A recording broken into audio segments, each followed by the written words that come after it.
For example, Right. we were talking about me again. I'm always willing to put my medical issues on the pod. You are. You're really good about that. Well, because you don't really have any. I don't.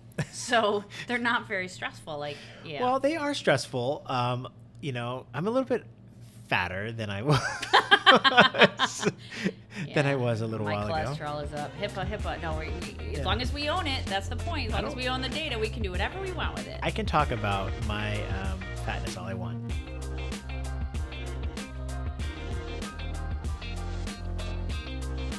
Hi, my name is Levi.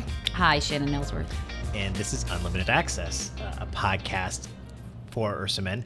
And we believe that patients and providers with the same information will make shared decisions. Well, That's terrible. It's Make close.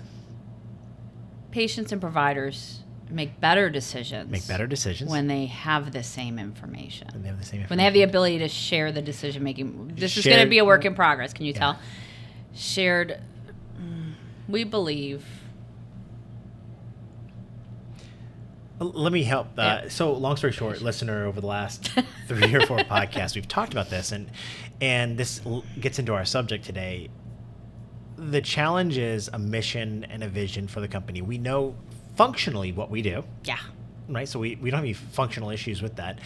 And there's this idea of like there are problems in the medical industry that need a description. A definition, an explanation. And the problem is we're talking to 2 different people. Mm-hmm. There are experts, providers, right? Nurses, doctors, the hospitals or whatever. And then there are patients who are also experts, but those expertise Free advertising. are in 2 different locations. For example, Right. We were talking about me again. I'm always willing to put my medical issues on the pod. You are. You're really good about that. Well, because you don't really have any. I don't.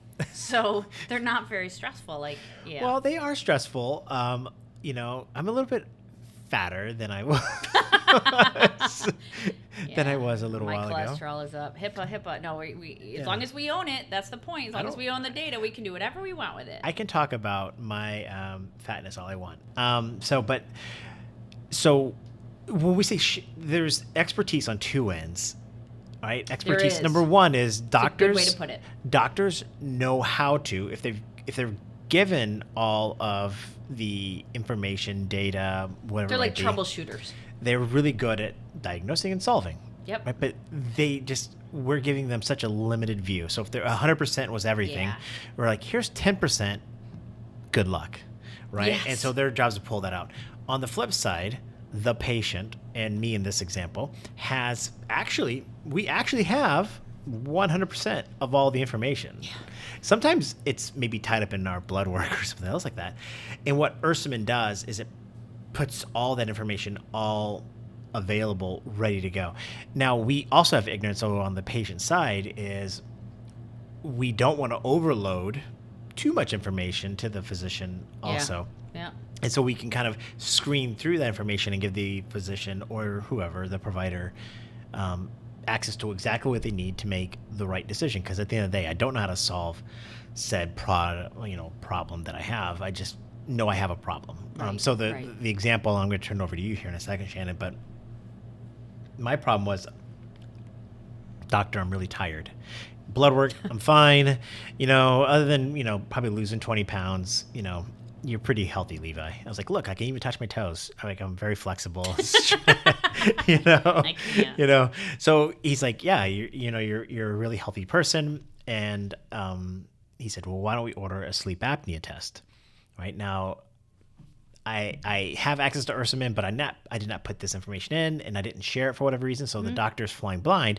He's thinking, well, maybe because your parents have had sleep apnea, you might have sleep apnea, and let's do the test. And this is where it's kind of like, okay, I have no whatever. But when in reality, I had been wearing my watch to bed for like 2 months, and I know that around 1 o'clock in the morning, I get up and I grab my phone, and then all of a sudden it's 3:30, and Every time. that's why I'm tired. Yet Yeah. maybe it's shame. Here I'm on a podcast talking about it. Or it's like I just didn't put the data in Ursamin. He's flying blind. And he's not able to make that. We're not able to make shared decisions at that point in time. Now I'm passive. Okay, whatever. And he's making a decision that's probably wrong, and it's going to cost the insurance company money. It's going to cost me time, and it's not going to solve the problem. When in reality, if he would have saw that data, be like, well, why are you waking up every day at 1:00, Levi? And there could be simple solutions like I have to go to the restroom. I'm getting older. Or B, it's He like really does. I wake up and instead of just going back to bed, I grab my phone and that blue light Yeah. zings me up. So, but we were talking, and this is where I want to turn over to you, Shannon. We were talking about my behavior. I said stems from the military because, hey, the doctor, whatever the doctor says, this is what I'm going to do. I'm ignorant. I have no idea about my health. And that's not what it's like today, right? Yeah, that's correct. Yeah. So, and you said it was from the military, which I do think there is probably some truth to the military. That's what you do. They tell you what to do, and that's part of the training that you get. But that was legacy healthcare.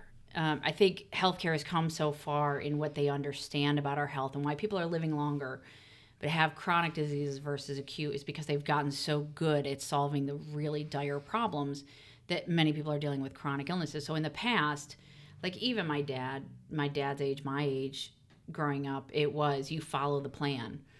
Because our diseases were different back then. It was usually fine until all of a sudden you were acute. And if you didn't follow what the doctor told you to do, you probably were going to have a bad result.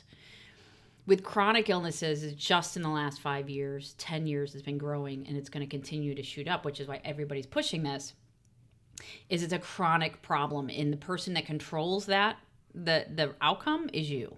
So we say 60-20-20, 60% of your health outcomes is based on you. That's where health is moving. So doctors are trying to give you control and power and be empowered to manage your health because they can't help you at that stage. They can try, come into your house and tell you what to eat and how to make better decisions and teach you about, the decisions that you're making. Like you see all these, like I talk about Lumen. I love Lumen. It's a CO2 reader that tells me whether I'm burning fat or carbs. And it started out as a weight loss thing for me. But I've learned how I process wheat, which I've always had a struggle with. Not gluten, not celiac, but wheat and certain grains I really struggle with. And that has taught me immediately. And so now I've learned when to eat those so I don't have the reactions that I used to have. So that's a long way of saying is the history was, it wasn't just military. We were all trained to do what the doctor tells us. Now the doctor is saying, but you control the outcomes at this point if you want to have a good quality of life. So we need you to take some ownership. Stop being a passive rider in your car. Start being a little bit more active. They're not asking you to take the decision, but be part of the shared decision and saying, okay, listen, I might be up from 1 to 3 looking at my phone. Is that the answer? You can tell a doctor, listen, I am up from 1 to 4 every night, but I have been since before we had cell phones. So if I say that to my doctor, it's like process of elimination. This is how they diagnose you, is process of elimination. Did you all of a sudden, what's different? Did you all of a sudden start looking at your phone because you've been up? Or you started looking at your phone and that's why you're popping up. What time do you look at your phone? How often? What's really interesting is phones now tell you if you were on your phone longer that day. It'll tell you when you stopped and you can see maybe it was that. For me, I've been doing it for 20 years and they say it's kind of cortisol related and whatnot. So should we be testing in that area so that I have a better quality of life? So that's a long way of saying that's even just 5 years ago, that military strict adherence to what your doctor said was basically the way healthcare was run. Now, because of the way things are moving, it's pushing it more towards us as patients to take control. So control. The control over my sleep, the control over my chronic illnesses is, for the most part, if not all, in my hands. What Ursamin does is puts all of that information, all that data, everything in that one place. And in addition to that, it provides resources. So when I go into the doctor's office, not only am I well informed, but I'm also kind of smart to said subject. Yeah. And that helps the doctor actually make Yeah, you you'll know. show that I mean, our goal will be to do AI on the data that says, okay, putting these things together, okay, you're not sleeping, you're maybe eating like this. Hey, here's some options, smarter options than the traditional Google pops up and you have cancer, right? But really, there's so much research being done now that's newer, that's not necessarily there. Our hope is to expose that and say, just become educated. You don't have to, listen, this is not medical training. Just be educated to have a conversation with your You doctor. called it medical literacy? Health literacy. Health literacy. Okay. Yeah, number one goal of the HHS is health literacy. Just be smart enough so that when you do sit down with your doctor, you can say, hey, listen, I did this and this. It's probably not anything, but should I bring it up? Sure, it never hurts because you have to become an active player in your health. An active player in your health. Well, we could go on for a lot could. longer on this subject, but I didn't get on my pulpit. I didn't get angry. but she was. She was. Not at anybody. I just was like, it's moving in this direction. There is a movement, and I want us all to be prepared. I saw my mother suffer from. I've seen patient after patient just suffer because they're unprepared, and the tools are there. That's what we're doing, is bringing tools to the market. Well, thank you so much, Shannon. Well, thank you. Again, this is Unlimited Access. My name is Levi. Shannon, and that's her name is Shannon. Thank you so much for listening. Thank you. Bye.